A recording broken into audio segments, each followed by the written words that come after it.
రాష్ట్రంలో పెట్టుబడులకు సంబంధించి ఏదైతే సదస్సు నడుస్తుందో వైజాగ్లో నడుస్తుందో నిన్న లోకేష్ గారు ట్వీట్ చేశారు. గ్రీన్ హైడ్రోజన్ సంబంధించి ఎప్పుడు లేని విధంగా సెంట్రల్ గవర్నమెంట్ కానీ స్టేట్ గవర్నమెంట్ కానీ కొత్త పాలసీలు తీసుకొచ్చి దాని తగ్గట్టుగా ఇండస్ట్రియలిస్ట్ని ఆకట్టుకోవడానికి ప్రయత్నాలు చేస్తూ ఉన్నారు. మన రాష్ట్రానికి ఏదైతే పాత వచ్చిన వాళ్ళు కూడా వెనకపోయిన వాళ్ళు ఇప్పుడు మళ్ళీ వెనక తిరిగి వస్తుంటే దాన్ని కూడా మేము తీసుకొచ్చాం కానీ వీళ్ళు ఏదో చెప్పుకొని తిరుగుతున్నారు, క్రెడిట్ కోసం పాకులాడుతున్నారు అని చెప్పి మాట్లాడుతున్నారు. నిజంగానే దానికోసం పాకులాడుతున్నారు అంటారు లోకేష్ గారు కానీ చంద్రబాబు గారు.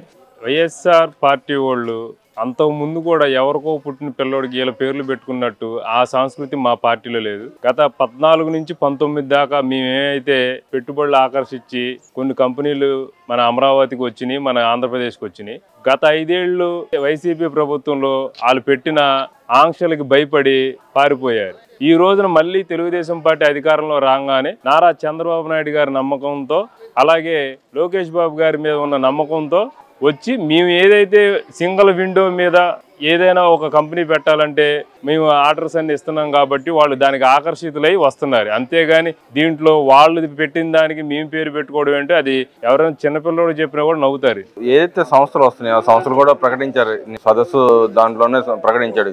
గతంలో ఇక్కడ రాష్ట్రంలో పెట్టుబడులకు ఏమి అవకాశం లేదు, దాని మూలాన మేము వెళ్ళిపోయాం. ఇప్పుడు మళ్ళీ ఈ గవర్నమెంట్ మా పెట్టుబడులు అవకాశం ఇచ్చింది కాబట్టి వచ్చామని చెప్తున్నా కూడా వీళ్ళు ఎందుకని ఇంకా బుకాయించే పరిస్థితులు ఉన్నారంటారు. ఇంకా ఎందుకు తప్పుడు ప్రచారం చేస్తున్నారంటారు గవర్నమెంట్ మీద, కానీ ఇటు ప్రజలు తప్పు ఎందుకు పట్టిస్తున్నారంటారు. వీళ్ళు చేసిన తప్పిదాలకి ఉదాహరణలు బోల్డ్ ఉన్నాయండి. ఇప్పుడు కియా ఉంది, తెలుగుదేశం ప్రభుత్వం అధికారంలో వచ్చినప్పుడు వచ్చింది. దాని అనుబంధ సంస్థలు పెడుతుంటే దాంట్లో వాటా కావాలి, మాకు ఇన్ని కోట్లు ఇవ్వాలని చెప్పి వీళ్ళ అనుచరులందరూ కలిసి వాళ్ళని బెదిరిస్తే అవి పెట్టకుండా పక్క రాష్ట్రానికి వెళ్ళిపోయినాయి.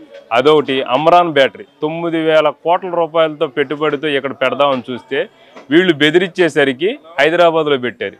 అలా ఉదాహరణలు చెప్పుకుంటా పోతే బోల్డ్ ఉన్నాయి. ఏంటంటే ఏదో ఒకటి చెప్పాలి, ఏదో రకంగా మేము సోషల్ మీడియాలో ట్రోల్ అవ్వాలని చెప్పి అనే కానీ అందులో వాళ్ళు చెప్పే వాటిలో ఒకటి కూడా వాస్తవం ఉండదు. ప్రజలు కూడా వీళ్ళు చెప్పే అబద్ధాలు నమ్మే పరిస్థితులు అయితే లేరు. అదీగాక చంద్రబాబు నాయుడు ప్రతిసారి నేను తీసుకొచ్చినట్టు కూడా ఆయన పేరు చెప్పుకున్నాడు, ఆ క్రెడిట్ కోసం ఆయన పోకలాడుతున్నాడు. ఇంకో పక్కన ఆయన డైరెక్షన్లోనే ఈ సిఐ సదస్సులో పెట్టుబడులు ఏం వచ్చేది లేదు, సున్నా అని చెప్పి మాట్లాడుతున్నాడు. కానీ నిజంగానే ఏం రావంటారా సదస్సుల ద్వారా? ఏమండి 2014 నుంచి 19 వరకు ఎన్ని కంపెనీలు వచ్చినాయో చంద్రబాబు గారి మీద నమ్మకంతో మేము మొత్తం ఎన్ని కంపెనీలు మొత్తం పేపర్ మీద రాసి ఇవ్వగలం.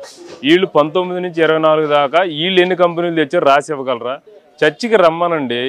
ఓకదంపుడు మాటలు ఏదో బురద జల్లే మాటలు కాదు. ఓ చర్చిలో కూర్చుంటే మీ హయాంలో ఎన్ని కంపెనీలు వచ్చినాయి, మా హయాంలో ఎన్ని కంపెనీలు వచ్చినాయో తెలిసిద్ది. ఇప్పుడు దేశం మొత్తం కూడా చంద్రబాబు గారి పరిపాలన మీద నమ్మకంతో ఉంటారు. ఆ రోజున బిల్ గేట్స్ రానివ్వండి, వేరే కంపెనీ సీఈఓలు రానివ్వండి, చంద్రబాబు గారు ఉంటే అక్కడ ఏదైనా వస్తువులు కావాలన్నా మనకు ఈజీగా వస్తాయని చెప్పి నమ్మకంతో వస్తాయి పెట్టుబడులు.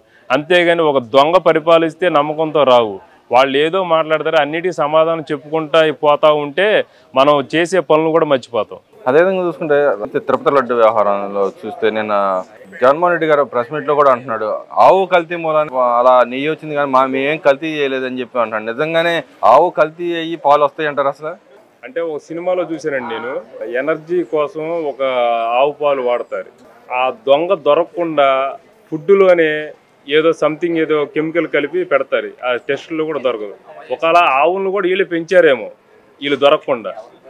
దొంగ దొరికి కూడా తప్పించుకోవడానికి అబద్ధాలు మాట్లాడుతున్నారు. ఎంత పాపమండి. కలియుగ దైవం అయినటువంటి వెంకటేశ్వర స్వామి ప్రసాదంలో అలా కల్తీ చేయడం వల్ల రేపొద్దున వీళ్ళు పుట్టగతులు ఉంటాయా? 7 కొండల స్వామి వెంకన్నతో పెట్టుకుని చాలా మంది మట్టిపాలు అయిపోయారు. రేపొద్దున వీళ్ళకు కూడా అదో గది పట్టిద్ది అని చెప్పి ఈ సందర్భంగా తెలియజేస్తారు. ఎర్రచందన వ్యవహారంలో గతంలో పవన్ కళ్యాణ్ గారు అగ్రెసివ్గా వెళ్ళి ఆయన ఎప్పుడు లేని విధంగా ఒక మినిస్టర్గా ఆయన వెళ్ళి ఆయన చేసినా కూడా దాన్ని తప్పు అన్నట్టుగా మాట్లాడతాను ఎలా చూస్తారు? ఏమండి వీళ్ళ హయాంలో గంజాయి, ఎర్రచందనం, స్మగ్లింగ్, కల్తీ మద్యం రకరకాలుగా వీళ్ళు మాఫియాలు సృష్టించి డబ్బుల కోసం ప్రజల ప్రాణాలతోనూ ప్రభుత్వ ఆస్తులతోనూ రాష్ట్రానికి సంబంధించిన ఆస్తులు ఏది ఉన్నాయో కొల్లగొట్టడానికి చాలా చేశారు. ఇప్పుడు అవన్నీ బయటపడుతున్నాయని చెప్పి ఏదో బురద జల్లని చెప్పి పవన్ కళ్యాణ్ గారి మీద వెళ్తున్నారు. వీళ్ళ మీద ఉన్న కేసులు వీళ్ళు కోర్టు చుట్టూ తిరగడమే సరిపోతుంది. అవి ఏంటంటే అబద్ధాలను నిరూపించుకోలేక ఏదేదో బురదలు జరుగుతూ ఉంటారు. వీళ్ళ గురించి పట్టించుకోవడం అనవసరం, టైం వేస్ట్ అని చెప్పి ఈ సందర్భంగా తెలియజేస్తారు.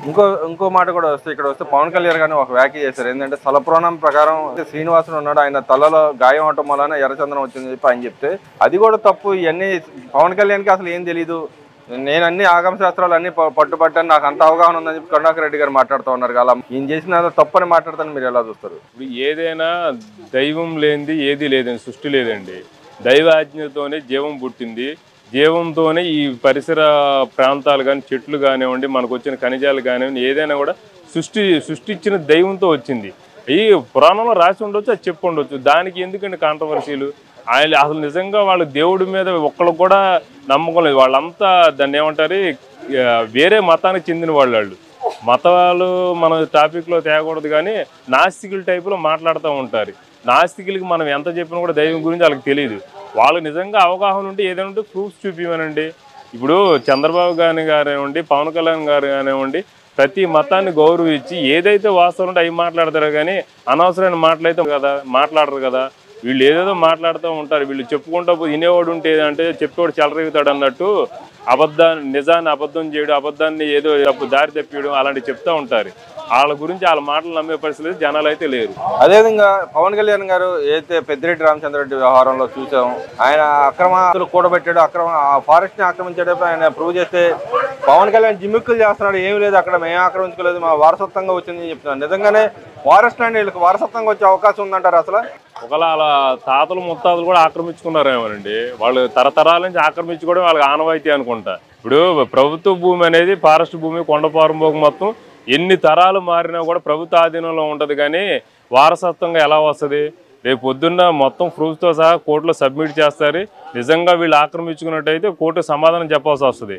వాళ్ళు నిజంగా పోయిన వారసత్వంగా వస్తే అక్కడ నిరూపించుకోవాల్సిందిగా నేను కోరుకున్నాను. అంటే ఇక్కడ ఇంకో మాట కూడా అంటున్నాడు మిథున్ రెడ్డి గారు, అంటున్నారు పవన్ కళ్యాణ్ అన్ని మా మీద బొద్దలుతున్నాడు, కానీ అక్కడ మేము ఆక్రమించుకోలేదు, మా తాతల ఆస్తుంది, మా తండ్రుల ఆస్తుంది అన్నారు. ఒక ఫారెస్ట్ ల్యాండ్ లో తాతల తండ్రులు ఆస్తి రావడానికి ఎలా సాధ్యం అంటారు? ప్లస్ ఆ ఎన్విరాన్మెంట్ కి ఇష్యూకి పాజిటివ్ లేకుండా నెగిటివ్ అవడానికి అక్కడ కట్టారు, బిల్డింగ్లు కట్టారు, బిల్డింగ్లు కట్టడానికి కూడా మనం ఎలా చూడొచ్చు అంటారు?